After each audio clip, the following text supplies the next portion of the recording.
एक गोष्ट अतिशय महत्वाची आहे की त्यांनी पक्षाचं नाव आणि चिन्ह जरी चोरलं किंवा चोरण्याचा प्रयत्न जरी केलेला असला आणि त्याला मी तर मगाशी माझ्या पदाधिकाऱ्यांनी सांगितलं की हा पूर्वनियोजित कट होता आणि आहे. पण आता आपण जे म्हणालात की त्यांनी शिवसेना नाव चोरलं तरी ठाकरे नाव नाही चोरू शकत. त्याच्यामुळे एका गोष्टीत तर मी नक्कीच भाग्यवान आहे की मी बाळासाहेबांच्या आणि महाच्या पोटी जन्माला आलो. ते भाग्य काही त्यांना मिळालेलं नाही आणि ते भाग्य त्यांना दिल्लीवाले काही देऊ शकत नाहीत. कारण दिल्लीवाले किती जरी उठले मातले तरी ती माणसंच आहेत. प्रश्न एवढाच आहे जे मी काल माझ्या उत्तर भारतीयांच्या एका बैठकीत बोललो की आज ही परिस्थिती त्यांनी शिवसेनेवर लादण्याचा प्रयत्न केलाय. ही परिस्थिती उद्या देशातल्या कोणत्याही पक्षावरती ते आणू शकतात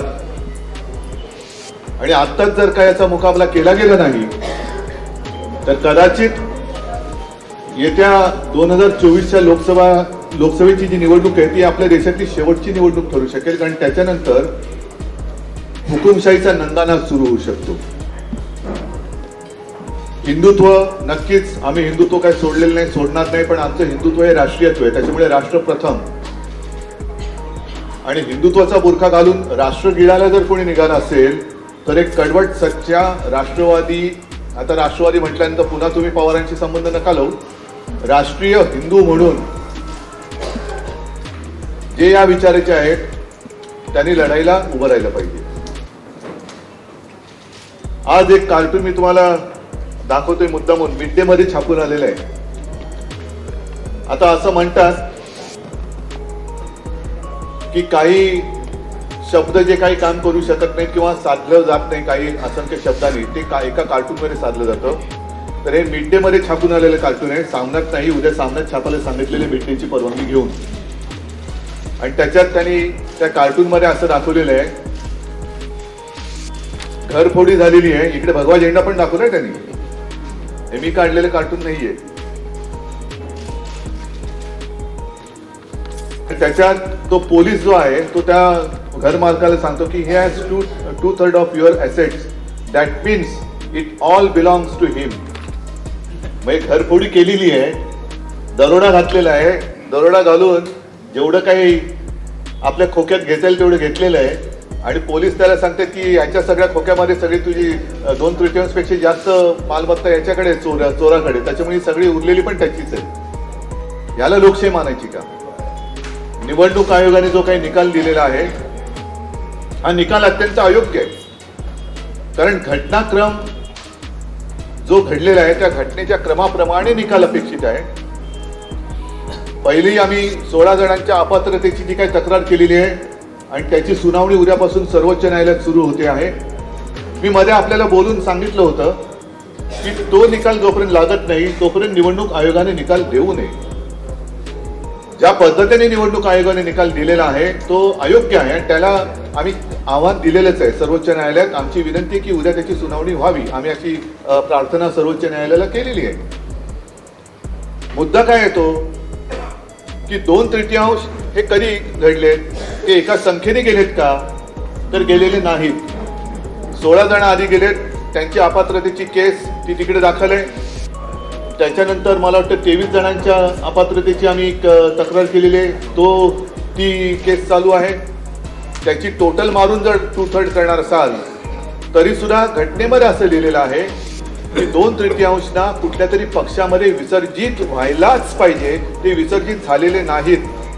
त्याच्यामुळे ते घटनेच्या नुसार जे काही घटनातज्ञ माझ्याशी बोललेत त्यानुसार ते अपात्र ठरवले गेलेच पाहिजेत. अशी एक घटनेच्या मध्ये जी काही नमूद केलेली कलम आहे त्यानुसार जे लिहिलेत त्याप्रमाणे हे व्हायला पाहिजे.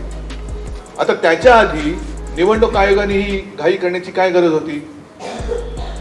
मधल्या काळामध्ये ज्या पद्धतीने निवडणूक आयुक्त नेमले गेले ती प्रशांत भूषणनी एक केस केलेली आहे आणि त्यातले एक वादग्रस्त आयुक्त या 3 आयुक्तांमधले एक आयुक्त आहेत. जर मी चुकत असेल तर मी माफी मागेन, पण जर मी बरोबर बोलत असेल तर हा प्रश्न सगळ्यांनी विचारला पाहिजे की ज्यांच्या नेमणुकीवरती प्रशांत भूषण यांनी केस दाखल केलेली आहे की घाईघाई त्यांची नेमणूक कशी काय केली? बरी नेमणूक झालेली आहे, निवड नाही. म्हणजे आपल्या लोकशाहीचं सर्वात मोठं एक दुर्दैव असं आहे की पक्षांतर्गत लोकशाही पाहिजे, पक्षांतर्गत निवडणुका पाहिजेत, देशात निवडणुका पाहिजेत. सगळ्या गोष्टी जर निवडणुकीने होत असतील आणि निवडणूक आयुक्त मात्र नेमणुकीने होत असेल तर मग लोकशाहीचा मूळ जो गाभा आहे तोच पुढे तर धोक्यात येतोय. जसं सर्वोच्च न्यायालयाचे ते कॉलेजियम आहे किंवा की काय त्याला एक शब्द आहे मराठीमध्ये न्यायवृंद, त्याच्यावरती आता आक्षेप घेतला गेला होता केंद्रीय कायदा मंत्र्यांनी रिजिजू आणि लोकसभेच्या अध्यक्ष राज्यसभेच्या सभापतींनी. पण न्यायमूर्ती खंबीर राहिले म्हणून सरकारला बॅकफुटला जावं लागलं.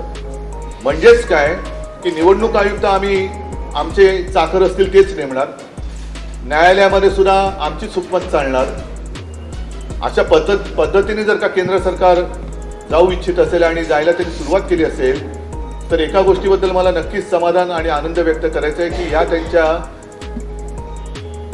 जी काही एक बेधुंदी होती त्याला सर्वोच्च न्यायालयाने चाप लावला. म्हणून आम्ही तुमच्याच माध्यमातून आणि प्रसिद्धी प्रिंट मीडियातून वाचलं की सर्वोच्च न्यायालयाच्या ठामपणापुढे केंद्र सरकारला माघार घ्यावी लागली.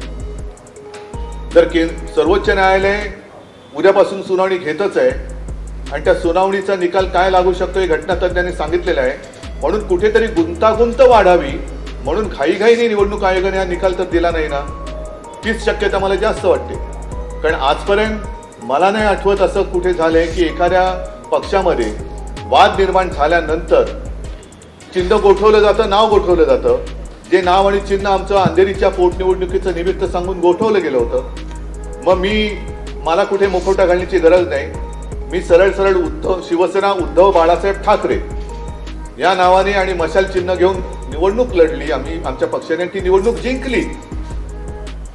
ज्यांनी घाईघाई ते चिन्ह गोठवून घेतलं होतं त्यांनी आणि त्यांचे राजकीय जे कोण त्यांनी म्हणतात, कारण काल मला वाटतं कोणतरी म्हणाले की अमित शहा त्यांना वडिलांसारखे आहेत. आता किती लोक त्यांना वडिलांसारखे वाटतात मला माहित नाही, माझे वडील तर ते चोरतातच आहेत. तर त्यांनी निवडणूक ती लढण्याची हिंमत पण नाही दाखवली. अशा पद्धतीने ह्या सगळ्या गोष्टी घडताना कुठेही जी मी तुम्हाला सांगत होतो की जसं पूर्वी काँग्रेसमध्ये सुद्धा वाद झाला होता इंदिराजींच्या वेळेला, तेव्हा सुद्धा सिंडिकेट आणि इंडिकेट असे दोन गट स्थापन केले गेले. त्यांचं मूळ एक पहिल्यांदा मला वाटतं आधी काय होतं, बैल जोडी एक होती, त्याच्यानंतर गाय वासरू होतं. तेव्हा गाय वासरू नका विसरू ही घोषणा गावोगावी खेडोपाडी गेली होती. ते गाय वासरू हे चिन्ह गोठवलं गेलं. मग इंदिराजींनी हात घेतला आणि मग ती हातची सफाई इतके वर्ष सगळ्यांनी बघितली. समाजवादी पार्टीच्या मध्ये जेव्हा हा वाद झाला होता त्यावेळेला समोरचे जे होते त्यांनी मला वाटतं तो दावा दिलाच नाही, कोर्टात ते गेलेच नाही. त्याच्यामुळे ते नाव आणि चिन्ह अखिलेशला मिळालं. जयललिता आणि जानकी रामचंद्र यांच्यामध्ये जेव्हा वाद झाला तेव्हा त्या दोघी जणींमध्ये समेट झाला आणि मग नाव आणि चिन्ह ते मिळालं. बाकी कोणालाही असं नाव आणि चिन्ह हे एका गटाला हे तुझं म्हणून दिलेलं नाही. पंटी पण गोठवली नाही त्यांनी, मला वाटतं त्यांनी बदलली. ती पंटी विजली त्यांची, लोकांनीच विजवून टाकली. कारण तेव्हा त्यांची डिपॉझिट जात होती. हा मुद्दा म्हणजे बोलवलं तेवढं तुम्ही मध्ये ती पंटी घुसवली. चिन्हाच्या बाबतीतच जे मी सांगत होतो तुम्ही मध्येच गडबड करून टाकली माझी, काहीतरी ती लिंक तोडली तुम्ही माझी. दुसरा पण आधी काही काय सांगत होतो, वेगवेगळ्या असे वाद झाले तेव्हा जानकी रामन आणि दिलं नाही कुणाला, चिन्ह कुणाला दिलं नाही आणि पक्ष दोन्ही काँग्रेस. नाही थांबा, आता मध्ये बोलू नका कोणी. आता मधल्या काळामध्ये जेव्हा या वादाची सुरुवात झाली हे मी परवाच्या प्रेस कॉन्फरन्समध्ये सुद्धा बोललो की निवडणूक आयोगाने आम्हाला शपथपत्र सादर करायला सांगितले, प्रतिज्ञापत्र, मग सदस्य संख्या दाखवा. आता त्याच्यामध्ये 4-6 महिने गेले. मधल्या काळामध्ये बातम्या पण अशा आल्या की शिवसेनेने बोगस शपथपत्र दिली. तिथे क्राईम ब्रँचचे पोलीस हे ठिकठिकाणी गेले आणि त्यांची शपथपत्र तपासली आणि त्याच्यामध्ये असत्य असं काहीच नाहीये, ही शपथपत्र योग्य आहेत असाही दाखला त्यांनी दिला. मी तर लोकांना, माझ्या पदाधिकाऱ्यांना घरी बोलून सांगितलं होतं की कागदाची लढाई आहे, कागदाची लढाई आपल्याला कागदाने लढावी लागणार. तुम्हाला पदाधिकाऱ्यांना शपथपत्र द्यावी लागतील. 100 रुपयाच्या स्टॅम्प पेपरवरती आपण ती शपथपत्र दाखल केली. त्यांनी सांगितलेल्या फॉर्मॅटमध्ये ती आम्ही दाखल केली. गठ्ठेच्या गठ्ठे तेव्हा पाऊस पण होता. त्या पावसामध्ये सुद्धा ट्रेननी आम्हाला तिकडे न्यावे लागले. हे गठ्ठे तिकडे आम्ही जे काही नेऊन दिले ते परत सांगतो, आम्ही आमच्या घरी रद्दी वाढली आणि रद्दीला काय भाव मिळत नाही म्हणून निवडणूक आयोगाकडे नेऊन द्या म्हणून दिलेले नाहीत. तर निवडणूक आयोगाने आम्हाला सांगितलं होतं की तुम्हाला तुमच्या पदाधिकाऱ्यांची प्रतिज्ञापत्र आणि सदस्य संख्या ही दाखवावी लागेल. त्यानुसार आम्ही दाखवली होती. आता एवढ्या लाखोनी आम्ही सगळा हा उपद्व्याप केल्यानंतर अचानक जर का आता निवडणूक आयोग असं म्हणायला लागला की ते काही चालणार नाही, तुमचे जे निवडून आलेले होते त्यांच्या संख्येनुसार हे पक्ष कोणाचा ठरवला जाईल, ठीक आहे, हरकत नाही. पण ते पात्र आहेत का अपात्र याचा फैसला आधी व्हायला पाहिजे. आणि जर का तुम्हाला हाच निकष लावायचा होता तर आम्हाला एवढी मेहनत करायला का लावली? का माझ्या शिवसैनिकांना पदरमोड करायला सांगितली? का 100 रुपयाच्या स्टॅम्प पेपरवरती तुम्ही आमची प्रतिज्ञापत्र घेतली? जो काही एक त्यांनी सांगितलं की यांनी आमची जी काही कार्यकारिणीची सभा झाली होती, प्रतिनिधी सभा, तिचा तपशील दिलेला नाही, ती आम्ही CD सुद्धा दिलेली आहे. आता त्याच्यात त्यांचं म्हणणं की कव्हरिंग लेटर मध्ये ते लिहिलेलं नाहीये. मग कपिल सिब्बलने सांगितलं की तुमच्याकडे जे काही विषय येतात त्याचं गांभीर्य तुम्हाला कळत नाही का, की केवळ तुम्ही कव्हरिंग लेटर वाचून तुमचा निकाल देता, त्याच्या आत पाकिटात काय आहे बघता की नाही? पाकिटामध्ये आम्ही ते दिलेलं आहे आणि ते मला वाटतं क्लिप अरविंद तुम्ही व्हायरल सुद्धा केली.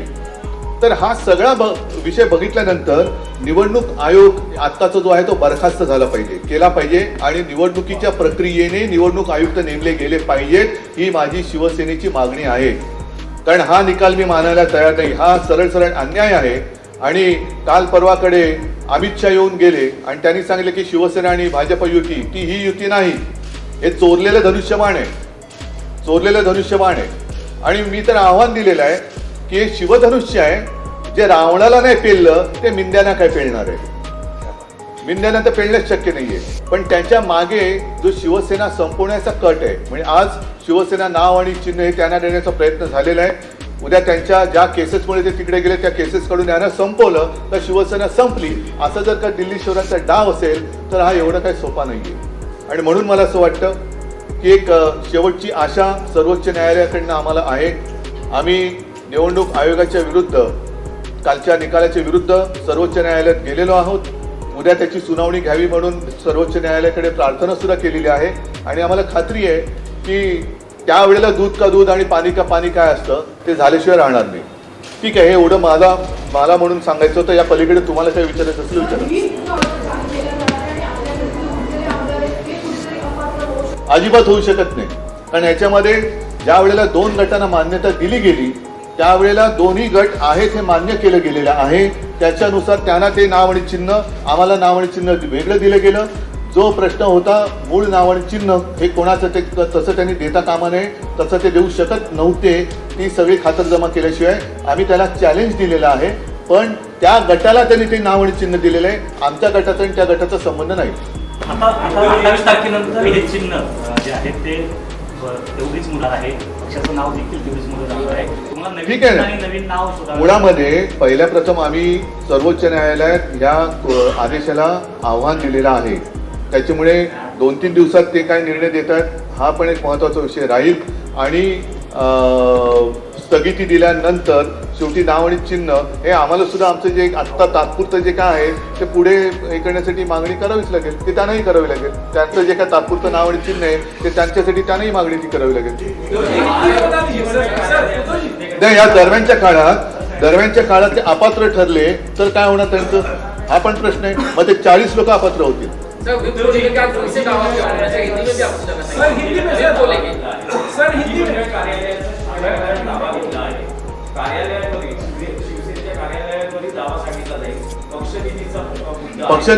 निधीचा जो दावा आहे ना तो ठरवण्याचा अधिकार निवडणूक आयोगाला नाही. निवडणूक आयोगावरती केस केली जाईल, खटला भरला जाईल. कारण कोणाच्याही निधीवरती दरोडा घालण्याचा अधिकार निवडणूक आयोगाला नाही. निवडणूक आयोगाला फक्त आणि फक्त निवडणुकीसाठी चिन्ह आणि पक्षाचं नाव ठरवण्याचा अधिकार आहे. त्या व्यतिरिक्त निवडणूक आयोगाला अधिकार नाही. निवडणुका देशात घेणं हा अधिकार त्यांचा आहे. पक्षांतर्गत लोकशाही जिवंत आहे की नाही हे बघण्याचा अधिकार आहे. पण हे तुझं निवडणूक आयोग म्हणजे काही सुलतान नाहीये. मला शरद पवारांचा तर आलाच होता, ममता बॅनर्जींचा आला होता, नितीश कुमार माझ्याशी बोलतात. ती जरा माझी चुकामुक झाली. अनेकांचे फोन येत आहेत, मी त्यांच्याशी बोलतोय. आणि मला असं वाटतं की हे जे प्रकरण आहे हे प्रकरण आता देशभर पेटेल. कारण आज एका पक्षावरती पाळी आणल्यानंतर उद्या सुद्धा बाकीचे पक्ष याच पद्धतीने ते संपवतील की काय ही भीती नागरिकांच्या मनात आहे. आणि मग देशातली लोकशाही जिवंत ठेवायची असेल तर ती लोकशाही 150 वर्षांच्या इंग्रजांच्या गुलामगिरीनंतर फक्त 75 वर्षच देशात शिल्लक राहिली होती का असा प्रश्न आपल्याला भावी काळ विचारेल. चुनाव आयोग को बर्खास्त कर देना चाहिए, चुनाव आयोग की नियुक्ति नहीं होनी चाहिए, उसमें भी चुनाव होना चाहिए. अगर चुनाव आयोग जिसको कहा जाता है वो ही अगर उसकी नियुक्ति की जाए तो चुनाव आयोग का है. इसलिए मैं कहता हूं कि वो बर्खास्त करना चाहिए. हमारा विश्वास बिल्कुल नहीं है. इसके पहले भी ईवीएम वगैरह सारी चीज़ों पर हमने हमारी आशंका जताई थी, आज भी सारे लोग जता रहे हैं. और मैं तो मानता हूं कि इसको तुरंत बर्खास्त करना चाहिए और जो भी सुनवाई है सुप्रीम कोर्ट में होनी चाहिए.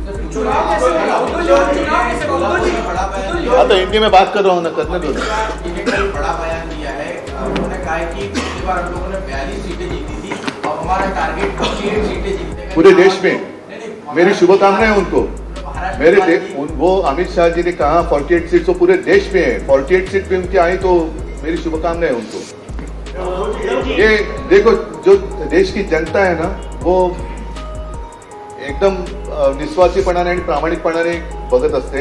याच्यामध्ये जर का असे लोकशाहीचं वस्त्रहरण करणारे लोक पुढे येत असतील तर लोक मला नाही वाटत त्यांना खारक. कोणी त्यांना मन आहे, त्यांचं म्हणणं आहे की उद्धव ठाकरे हे खूप सज्जन व्यक्ती आहेत, संत आहे. अरे वो तो संत आहे. शकुनी मामा त्यांच्या कुंभलमधून ते फसलेले होते असे त्यांचे आमदार येऊन आम्हाला सांगत होते. जाऊ द्या, गेलेल्याबद्दल वाईट बोलू नये. ते आता त्यांच्या घरी गेलेत तर त्यांच्याबद्दल आता कशाला वाईट बोलू. त्यांना त्यांचं आयुष्य मजेत घालू द्या. चुनाव आयोग खास करने की बात कर रहे हैं, तो चुनाव प्रदेश में कैसे होगा? विप पत्र बात नहीं, चुनाव आयोग बर्खास्त करके ऐसे छोड़ देने के लिए मैं नहीं कह रहा हूँ. चुनाव आयोग के भी चुनाव होने चाहिए. जैसे एक न्याय वृंद की हमने बात की, जिस तरीके से सुप्रीम कोर्ट के जज नियुक्त किए जाते हैं उसी तरीके से कुछ एक यंत्रणा होनी चाहिए. मेरी मन की बात कुछ भी मैं करूं नहीं चलेगी, मेरी मर्जी नहीं चलेगी. सर, आपको लेकर के एक सवाल था हिंदी की जो 15 विधायक है, और जो विप की जो बात है उसको लेकर के कहीं तो शंका है, उसको एक लागनी चाहते हैं. उनका दावा है कि विप लागू होगा. बिल्कुल नहीं होगा, बिल्कुल नहीं होगा. क्योंकि जब से विवाद शुरू हुआ तब चुनाव आयोग ने 2 गुट को मान्यता दी. 2 गुट को अलग अलग नाम दिए गए, अलग अलग चिन्ह दिए गए. और हालांकि जो मैं बात कह रहा हूं कि ऐसे आज तक कभी हुआ नहीं कि जो मूल चिन्ह और जो नाम रहता है वो किसी एक गुट को दिया नहीं गया. जब कांग्रेस में विवाद हुआ था इंदिरा जी के समय पर, उस वक्त भी दोनों गुट को अलग अलग नाम दिए गए थे, अलग अलग चिन्ह दिए गए थे. हमारी अपेक्षा यही थी कि जो चिन्ह हमें दिया है, उनको जो चिन्ह दिया है, जब तक सुप्रीम कोर्ट में फैसला नहीं होता है तब तक चुनाव आयोग अपना निर्णय ना सुनाए. लेकिन अब 2 गुट को उन्होंने मान्यता दी है. हमारा गुट अलग है, उनका अलग है. हमारा नाम और चिन्ह थोड़े दिन के लिए सही मैं मानता हूँ, हमने तो उसको चुनौती दी है, उनके पास रहेगा. इसका मतलब ये नहीं कि उनका व्हीप हम पे चलेगा. हम तो अलग, हम तो जहाँ थे वही है, घर के बाहर वो गए हैं तो वो डिस्क्वालीफाई होने की संभावना अधिक है. कानून के अनुसार जो घटना संविधान में लिखा है उसके अनुसार वो डिस्क्वालीफाई होने की संभावना अधिक है. हमें कोई खतरा नहीं.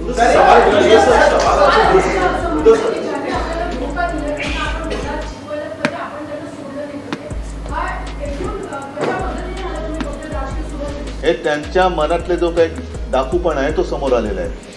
कारण दगा त्यांनी दिलेला आहे, मी नाही. मला त्यांनी ढकललेलं आहे. 2014ला युती मी नव्हती तोडली, 2014ला युती त्यांनी तोडली होती.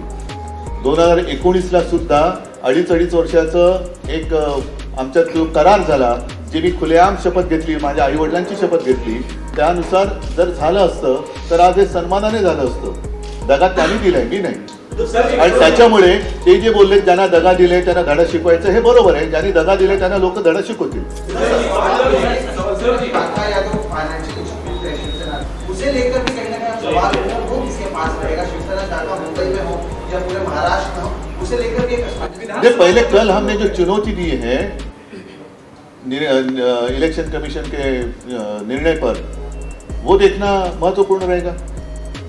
और इसके ऊपर जैसे मैंने कहा कि चुनाव आयोग जो है वो सिर्फ और सिर्फ इलेक्शन सिंबल के लिए ही उनका अधिकार सीमित है, बाकी प्रॉपर्टी हो या फंड हो उसके ऊपर उनका अधिकार नहीं। अगर वो कोशिश करेंगे तो उनको केस की जाएगी चुनाव आयोग पर। एक मिनिट सर, एक राजकीय विश्लेषण असं केलं जातं की 2019 मध्ये तुम्ही मोदी शहाशी राजकीय शत्रुत्व घेतलं, काँग्रेस एनसीपी बरोबर गेला, महाविकास आघाडीचे मुख्यमंत्री झाला, त्याची मोठी राजकीय किंमत तुम्हाला मोजावी लागली। हे तुम्हाला वाटत असेल, पण कदाचित उद्याचा जो काय काळ आहे त्याच्यामध्ये यांचे चेहरे तर कळले, मुखवटे तर कळले।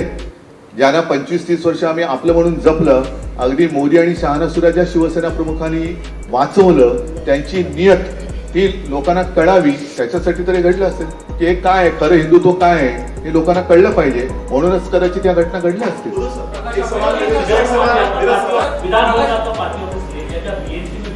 बीएमसी तो अभी है कहाँ, बीएमसी तो विसर्जित हुई है। और बीएमसी हो या विधानसभा हो, विधानसभा में ठीक है थोड़े दिन के लिए मान सकता हूँ जब तक वो निकाल नहीं आता, लेकिन बीएमसी में आज कोई पार्षद है ही नहीं, तो किस आधार पर आप चुनाव के लिए पार्टी के लिए ऑफिस देंगे? संख्या पर दिए जाते हैं ना, संख्या पर दिए जाते हैं, तो आज पार्षद ही नहीं है, तो बीएमसी का ऑफिस क्यों दिया जाए उनको? अगर वो भी देंगे तो गुनाह होगा वो, क्योंकि क्या आधार क्या है इनके पास? भले वो कहते हैं कि आज ठीक है, मैं मानता हूं कि कुछ विधायक और हमारे सांसद उनके पास है, लेकिन आज के वो सांसद और विधायक है, कारपोरेटर्स कहाँ है? तो उनके बाथरूम के आसपास उनको जगह अगर देते हैं ठीक है, क्योंकि उनके पास पार्षद नहीं है, पार्षद ही नहीं है, इसलिए तो ऑफिस सील किए गए हैं, तो सील इनके लिए खोल लेंगे वो। एक सवाल मेरी सवाल दो है, पहला सवाल ये है कि जो हुआ है हाथ मिलाना हुआ है, आप मानते हैं क्या इसको मान लिया जाए कि इमरजेंसी लग गई? आपके 2024 के बाद या जो भी होगा, जो भी रिजल्ट आएगा, तब आप मानेंगे कि इमरजेंसी के हालात आ गए? पहला सवाल। देखो मुझे अभी पता नहीं, क्योंकि मैं पता नहीं बोल रहा हूँ किस बारे में बता रहा हूँ आपको, क्योंकि मैं अभी पिछले 1-2 घंटे से आपने देखा जब से आया हूँ यहीं पे हूँ, लेकिन मुझे खबर मिली है और आपके माध्यम से शायद दिखाई गई हो, तो आप कंफर्म करिए कि छत्तीसगढ़ में कुछ ईडी वगैरह की रेड हुई है, उनके मुख्यमंत्री के निवास स्थान पर भी हुई है। तो ये कौन सा प्रजातंत्र है? ये कौन सा प्रजातंत्र है? अच्छा, वैसे अगर देखा जाए तो यूएस में उनके प्रेसिडेंट के ऊपर भी रेड पड़ी थी, तो इतनी डेमोक्रेसी क्या आपको मंजूर है? अगर डेमोक्रेसी आप मानते हैं और इसमें डेमोक्रेसी का हिस्सा मानते हैं, तो फिर यूएस की डेमोक्रेसी आपको मंजूर है क्या? और नहीं है तो फिर इसको तानाशाही कहना चाहिए क्या? तो पिछले 3 दिनों में आप तमाम अपने कार्यकर्ताओं से मिले, पार्टी लीडरशिप में भी आपके साथ खड़े हुए हैं, चुनाव चिन्ह जाना, पार्टी का नाम जाना, गया नहीं है, चुराया है। एक सेंस आपने फील करने की कोशिश की होगी, डैमेज क्या आपको एक लीडर के तौर पे डैमेज होता हुआ यहाँ पर चुनावों को ध्यान में रखकर, या आपने जनता के बीच में जाने को लेकर एक हल्का सा एक डर, एक जहन में किसी भी तरह का कोई ख्याल इस तरह का आपको अभी तक देखने के लिए मिला? डर तो जरूर हुआ, क्योंकि जिन लोगों को हमने अपना माना, मित्र तो ठीक है, वो मित्र तो थे ही नहीं, लेकिन हमने हमारे परिवार के लोगों को जैसे हम संभालते वैसे हमने संभालने की कोशिश की। उन्होंने अपनी जो कहते हैं कि राजनीति में माँ शिवसेना, उसकी हत्या करी, उसका दर्द जरूर है। हत्यारा कोई और नहीं, वो हमारे घर का ही निकला, वही हमें दर्द है। और उसको उसी को सुपारी दी गई, उसका हमें दर्द जर संवाद साधताना महाविकास आघाडी सोडणार असेल तर आम्ही पुन्हा एकदा एकनाथ शिंदेची भूमिका घेऊ। ठीक आहे, त्यांच्याशी बोलेन मी। हा, या सगळ्या घटना घडत असताना राज्यातल्या शिवसैनिकांशी संवाद साधण्यासाठी काही दौरा किंवा काही जरूर तुमच्या माहितीसाठी सांगतो, मगाशी सगळे माझे राज्यातले पदाधिकारी आले होते आणि त्यांच्या समोर पहिले आमच्या ज्या काही टीम्स आहेत त्या टीम्स आता 25 तारखेपासून राज्यात पूर्ण गावोगावी जातील, शिवसैनिकांशी संवाद साधतील। माझ्या सुद्धा सभा आता पहिली 5 तारखेची सभा जाहीर होईल, त्याच्यानंतरची सभा जाहीर होतील आणि मी सुद्धा फिरणार आहे, राज्यामध्ये सभा घेणार आहे। आणि साहजिकच आहे, ज्या लोकांना हे पटलेलं नाहीये असे असंख्य लोक ज्यांचा शिवसेनेशी संबंध नाही, त्यांचे ते फोन करून सांगतायत। विशेष म्हणजे अमराठी लोक याच्यामध्ये आहेत, त्याच्यामध्ये काही मुस्लिम लोक आहेत, त्याच्यात काही ख्रिश्चन लोक आहेत। हे सगळे लोक आज जे काही घडतंय हे आम्हाला मान्य नाही आणि आम्ही तुमच्या सोबत आहोत असं मला येऊन भेटून किंवा फोन वरती मेसेज करून सांगतायत. तर त्या सगळ्यांना मी संपर्कात मी त्यांच्या आहे आणि प्रत्यक्ष सुद्धा बाहेर पडणार. सामान्य शिवसैनिकांच्या भावना दुखावल्यात, मात्र ते आक्रमक आहे, पण आपण कुठेतरी त्यांना थांबवत आहेत, त्यामुळे ते शांत आहेत असं देखील लोक त्यांचा प्रयत्न हाच आहे की देशात अराजक आणायचा. शांततेने चाललेला हा जो काही देश आहे त्याच्यामध्ये एकमेकाला लढवत ठेवायचं आणि आपली पोळी भाजायची, हा ज्यांचा प्रयत्न आहे तो प्रयत्न मला साध्य होऊ द्यायचा नाही.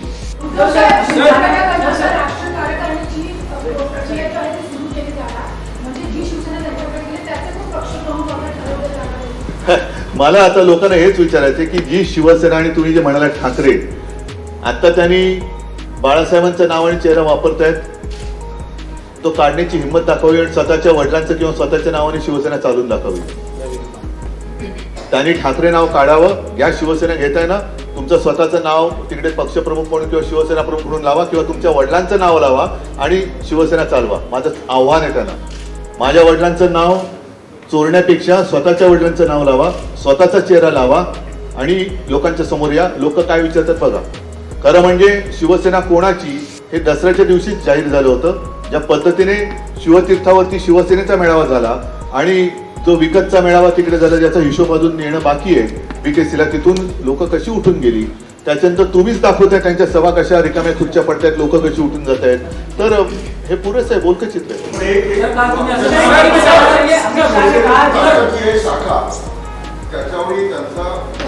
शाखा म्हणजे ऐका, एक मिनिट ती एक कुठल्या तरी यांची विकासकाची जाहिरात होती. घर म्हणजे केवळ 4 भिंती नाही, तसंच आहे ते. मला केवळ मुंबई नाही, महाराष्ट्र नाही, तर संपूर्ण देश वाचवायचा आहे. आगामी काळामध्ये नाही, मला म्हणजे मी सगळ्यांना आपल्याला म्हणून म्हटलं की मला म्हणजे प्रत्येक नागरिकाने हा विचार केला पाहिजे की मला आता देश वाचवायचा आहे. भविष्यामध्ये तुम्ही काही रणनीती आखताय? ठीक आहे ना, भविष्य बघणाऱ्यातलं मी नाहीये. मी जे आहे वर्तमान त्याच्याप्रमाणे चालतो. वर्तमानपत्र चालवतो, त्याच्यामुळे भविष्यपत्र नाही चालवतो तुम्ही. चला, मला वाटतं धन्यवाद सगळ्यांना. आभारी आहे. जय हिंद.